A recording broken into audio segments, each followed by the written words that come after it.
kasalanan ang ginagawa mo. Nakasulat dito sa banal na aklat na bawal na ang makipag-usap sa mga namayapa na dahil gagamitin ito ng dyablo.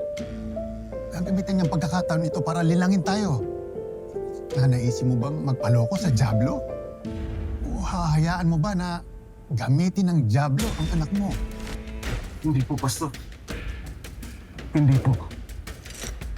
Kaya nga, Manuel, alam ko, mahal na mahal mo si Jessica, pero kailangan mo na siyang pakawalan, patahimikin. Kung nangungulila ka sa kanya, magdasal ka lang at alalahanin mo ang lahat ng magagandang alaala ninyong dalawa.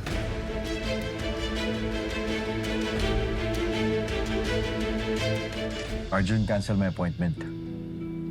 Sir? Si Mr. Neri ang imi-meet nyo. Mahirap makahingi ng schedule. Just cancel it, okay? Pagdating talaga kay Miss Velma, drop everything kayo. Talagang mahal nyo siya, kahit hindi kayong pinili. Magkaibigan lang kami, Arjun. At nilinaw niya sa akin yun. Pero di pang kaibigan lang eh. Yung concern na pinapakita nyo sa kanya. Are you still hoping, sir, na magbabago isip niya at magkabalikan kayo?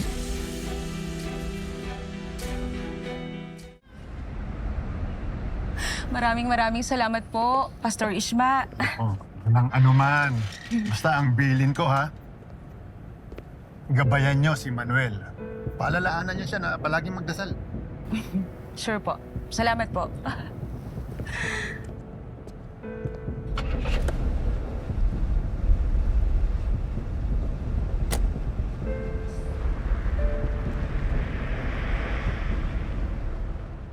Alice, Friend, sino yun? kakilala kong pastor. Sandali lang ako nawala. Ang dami nangyari sa bahay. Noong nakaraan, espiritista. Ngayon naman, pastor. Friend, relax lang. Ano naman? Di ba sabi mo kung bahala kay Manuel? Okay na. Your secret is safe. Hindi na magtatanong si Manuel tungkol doon sa panaginip niya. Hindi na niya malalaman yung sikreto niya ni Jessica. Di ba? Ito naman. Tara na nga.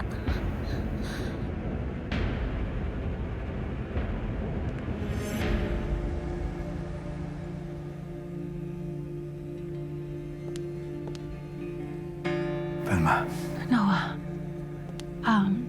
hindi mo ba natanggap yung text ko? Sabi ko kahit mamaya ka na. Velma, hindi na ako mapakali.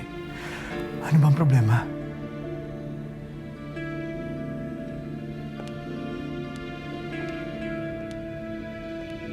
Nagsinungaling ako sa'yo eh.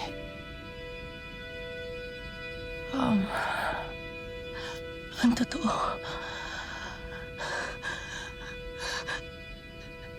hindi ako okay. Hindi nawala yung pananakit ng ulo ko. What? Oo. Nagsinungaling ako sa'yo. Sinumbong ako kanina. Ang lala.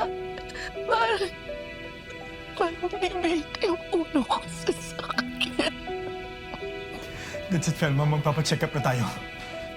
Ay, sana gusto kong pakiusap sa'yo. Sana samahan mo ako. Ano ko ba naman, Velma? Hindi mo na ako kailangan tanungin. Sabihin mo lang, maalis na tayo. I'll just be around.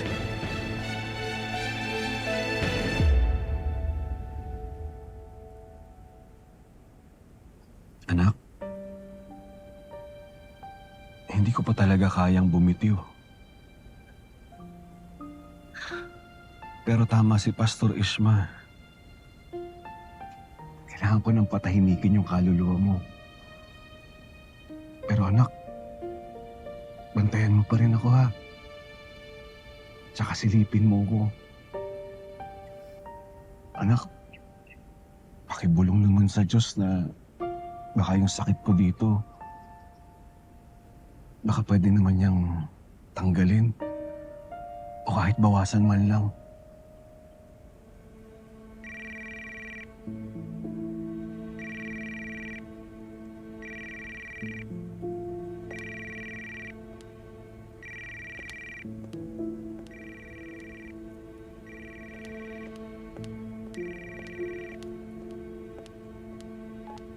Hello? Ano ba, Diana? Ba't ka tumatawag? Ma'am Hazel? Si Becca po ito. Nanay po ni Timo. Oh, aling bay ka, bakit? Hindi pa rin po kasi kayo nagpapadala kay Diana. Magmula po nung binawi ni Timo yung salaysay niya. Wow. Kung makasingil kayo, kala niyo naman may pautang kayo sa akin. Magbibigay ako. Pero kung tutuusin, pwede na nga hindi eh. Nakuha ko na yung gusto ko. Tsaka isa pag ginawa na ni Timo lahat ng pinapagawa ko sa kanya. Bakit ba ikaw ang tumatawag? Nasa ospital po kasi si Diana. Napulmonya po kasi siya eh. Hindi nga po siya makalabas ng ospital kasi wala po kaming pangbayad. Walang-wala po kasi kami talaga. Pwede po ba? Kahit panggatas man lang po ng apo ko. Ano nangyari doon sa perang binigay ko kay Diana? Para ipang negosyo niya, winaldas na niya? Hindi po. Sinasas po Niya yung pera kasi po magkasunod na nagkasakit po at na-ospital yung mga anak nila. Yung panganay nga po, may kitsambong na ospital. Wala po kasi kami ibang malalapitan. Dami niyong sakit? Baka susunod ikaw naman. So ako na lang talaga inasahan yun. Abusado rin kayo eh. Sinagot ko na nga panganganak niya ni Diana pagkatapos ngayon, ang lakas mo pang humingi ng sustento. Wala po kasi kami talaga. Wala pong malapitan kahit sino. At saka, pinag-usapan niyo naman na po yun ni Diana at saka ni Timo, hindi po ba? Pwes maghintay kayo.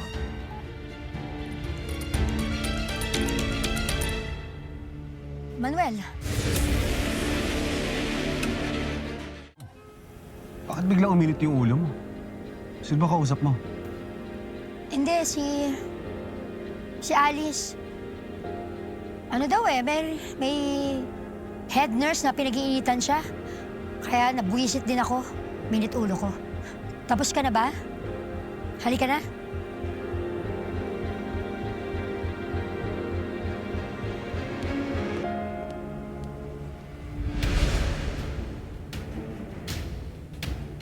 Kung makasingil kayo, kala niyo naman may pautang kayo sa akin. Magbibigay ako. Pero kung tutuusin, pwede na nga hindi eh. Nakuha ko na yung gusto ko. Ginawa na ng Timo lahat ng pinapagawa ko sa kanya.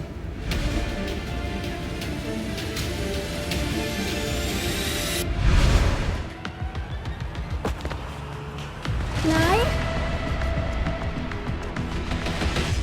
Naawa na ako sa asawa mo, anak. Tawagin na ako na eh. Kasalanan ko to eh. Si Ma'am Hazel po kaya puntahan niyo na. Sir Manuel? Aling Becca, sige na, nagmamakaawa po ako sa inyo. Sige na po, sabihin niyo po yung totoo para makabalik na po ako sa pamilya ko.